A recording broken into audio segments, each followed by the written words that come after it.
Ok, seguimos con el tema del electromagnetismo y hablábamos específicamente de las bobinas, ¿sí? Entonces, para entender qué es lo que pasa con el electromagnetismo, las bobinas en sí, cuál es el comportamiento, vamos a hablar primero de algo que conocemos como la ley de Ampère, ¿sí? Entonces, la ley de Ampère, ¿qué me dice? La ley de Ampère,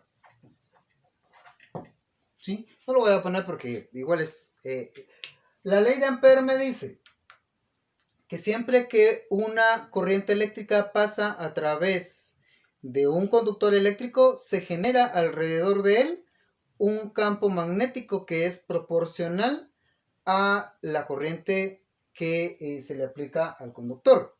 Entonces, de tal manera que lo que nos dice es lo siguiente, que siempre que nosotros tengamos un conductor eléctrico, vamos a pensar que aquí tenemos una sección de conductor eléctrico, ¿sí? Y este conductor eléctrico está conectado a todo un circuito y ese circuito a una fuente y le está proveyendo una cantidad de corriente, pero nos interesa solo un pedazo, analizar un pedazo del conductor, ¿sí? Entonces, en este caso, la ley de Ampère dice que si nosotros le aplicamos, ¿sí?, una corriente eléctrica, la I viene de densidad o corriente eléctrica, si le aplicamos una corriente eléctrica a un conductor, se genera alrededor de él un campo magnético que va a ser proporcional. Quiere decir que si la fuerza o la corriente eléctrica es pequeña, entonces el campo magnético que se genera va a ser pequeño. Y si la corriente que nosotros le aplicamos es mucho más intensa, entonces la fuerza de campo va a ser mucho mayor. Entonces este campo magnético que se genera alrededor de este conductor, ¿sí?, está determinado en realidad por la corriente eléctrica que nosotros le estamos aplicando. Entonces, eso ocurre en absolutamente todos los materiales. Por eso la ley dice siempre, ¿sí? Entonces, siempre significa que no hay excepciones y por eso es una ley. De tal manera que cualquier cable que esté experimentando una corriente eléctrica, el cable de las extensiones eléctricas o el cable que nos trae la luz a la habitación o el cable, cualquier cable que esté dejando pasar una corriente eléctrica, ¿sí?, alrededor de ese cable se va a generar un campo magnético. Entonces, ese campo magnético va a ser tan intenso como la corriente que está pasando a través del cable. Eso es lo que dice la ley de Ampère, ¿sí?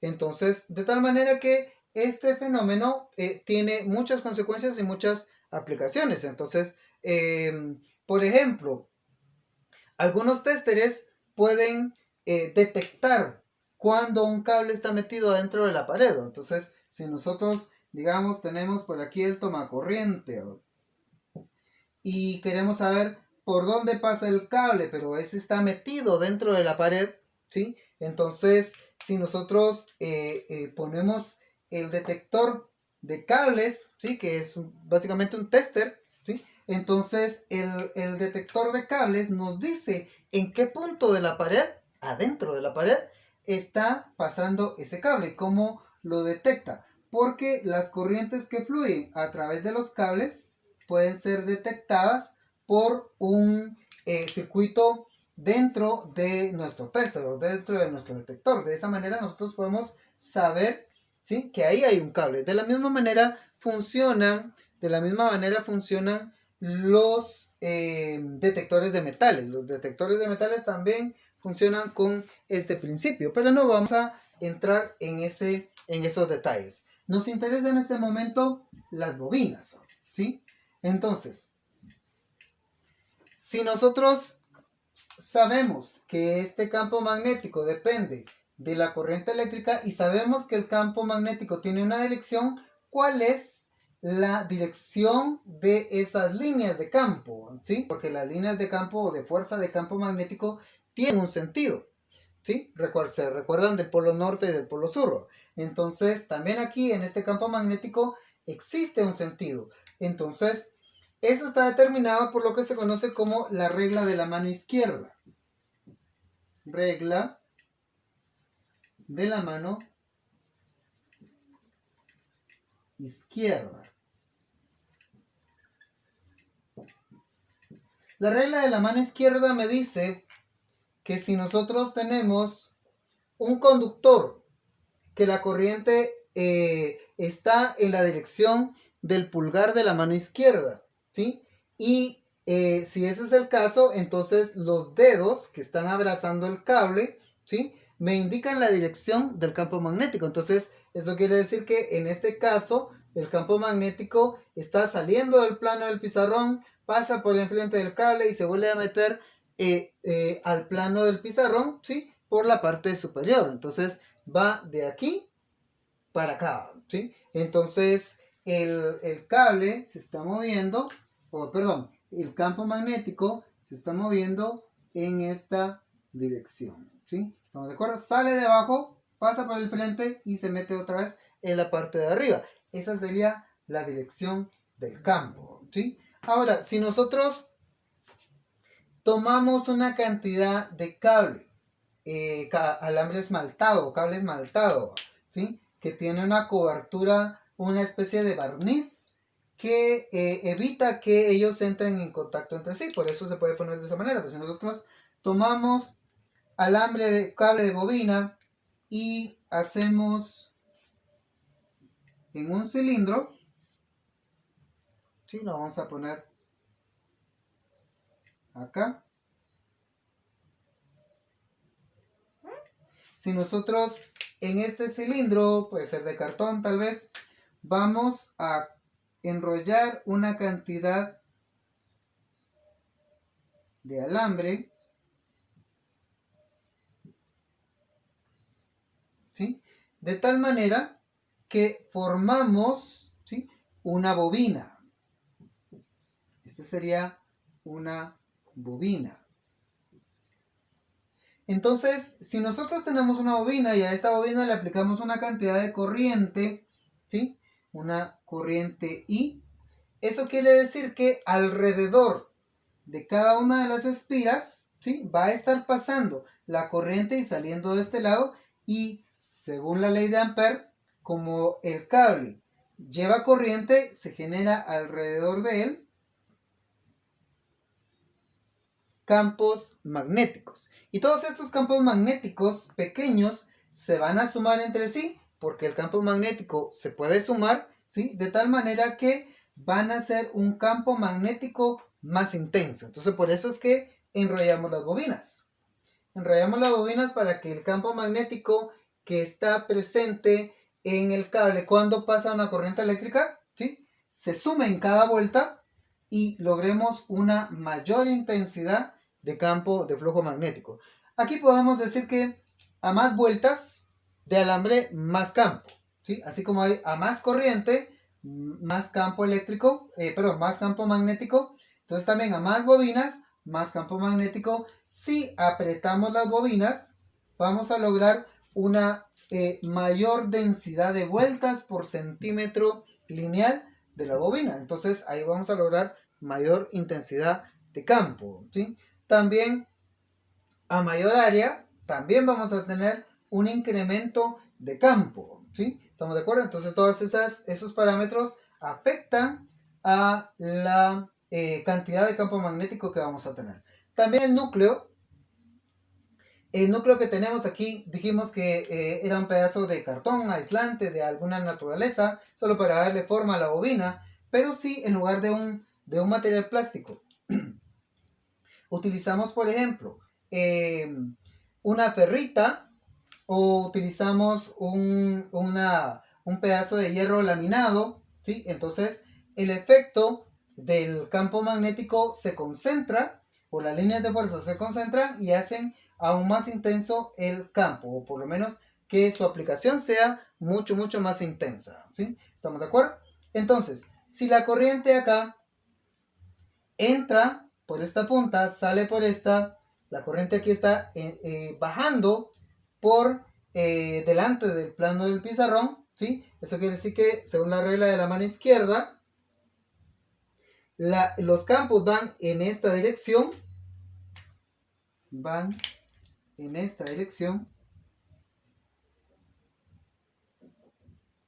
Quiere decir que por el centro de la bobina pasan hacia la izquierda. Por el frente de la bobina están pasando hacia la derecha. Entonces nos interesa el centro porque todos estos campos se van a sumar y sus líneas de fuerza van a salir por el extremo. Recuérdense que la bobina está rodeada de cable, entonces las líneas de fuerza van a salir por esta punta. Y, por supuesto, van a dar la vuelta y van a entrar por el extremo opuesto, ¿sí? Entonces va en esta dirección, entra acá, aquí sale, ¿sí? Todas estas líneas de campo van a formar este patrón y si lo reconocen es el mismo patrón que tenemos en un imán normal, en un imán permanente. Eso quiere decir que una bobina, cuando le aplicamos corriente directa DC, ¿sí? Entonces se convierte en lo que conocemos como un electroimán. Y de ahí el nombre de electromagnetismo, cómo se relaciona la corriente eléctrica con los campos magnéticos. Eso es lo que es el electromagnetismo, ¿sí? Que en realidad el electromagnetismo demuestra que la corriente eléctrica y los campos magnéticos son exactamente partes de la misma cosa, o sea, es una sola cosa, el electromagnetismo. Entonces, cuando le aplicamos corriente eléctrica a una bobina, hacemos que esa bobina se comporte como un imán, pero como es de naturaleza eléctrica o de origen eléctrico, entonces se llama electroimán, ¿sí? La ventaja que tiene un electroimán, en este caso con corriente DC o con voltaje DC, es que vamos a tener un campo magnético tan intenso como intensa sea la corriente. Y por supuesto, dependiendo de qué tantas vueltas y qué tanto y cómo sea el núcleo y la forma de la bobina, pero eso ya está predeterminado. Entonces, si nosotros le metemos más corriente, podemos lograr mayor intensidad de campo. Y si nosotros cortamos la corriente, el campo magnético desaparece instantáneamente. Entonces, eso es diferente a los imanes permanentes. De hecho, se llaman permanentes porque su campo magnético no puede desaparecer. Pero en un electroimán sí podemos hacer eso. Podemos hacer que aparezca el campo magnético aplicándole corriente y podemos hacer que desaparezca el campo magnético cuando nosotros cortamos la corriente. Eso hace que este tipo de electroimán tenga una gran cantidad de aplicaciones. Los relés o contactores, por ejemplo, se utilizan con un electroimán. Las bobinas, ¿sí? Hay timbres eléctricos que también tienen una bobina eléctrica, un Existen hasta grúas que levantan objetos a través de este campo magnético y cuando cortamos la corriente ellos liberan los objetos para caerse. Entonces, en realidad, las bobinas, ¿sí? Utilizadas como imanes, ¿sí? Imanes que se pueden apagar y encender, pues tienen una gran cantidad de aplicaciones. Las puertas eléctricas que se abren a través de un botón, también lo que tienen es una bobina, un electroimán, que cuando lo activamos, jala la leva que abre la puerta, ¿sí? ¿Estamos de acuerdo? Después un resorte lo vuelve a poner en su lugar. Pero esta es una manera de utilizar el electroimán, ¿sí? ¿Estamos de acuerdo? Existen múltiples aplicaciones. Diría que de las más interesantes podría ser, por ejemplo, el maglev. El maglev es un tren que flota en campos magnéticos que están originados por corrientes eléctricas. Entonces ya hay un tren que levita, que se mueve a través de campos magnéticos. Entonces, las aplicaciones son infinitas, según la imaginación que tengamos cada uno de nosotros, ¿sí? ¿Estamos de acuerdo? Electroimanes. La próxima vez vamos a ver bobinas con corriente alterna, ¿sí? ¿Estamos de acuerdo?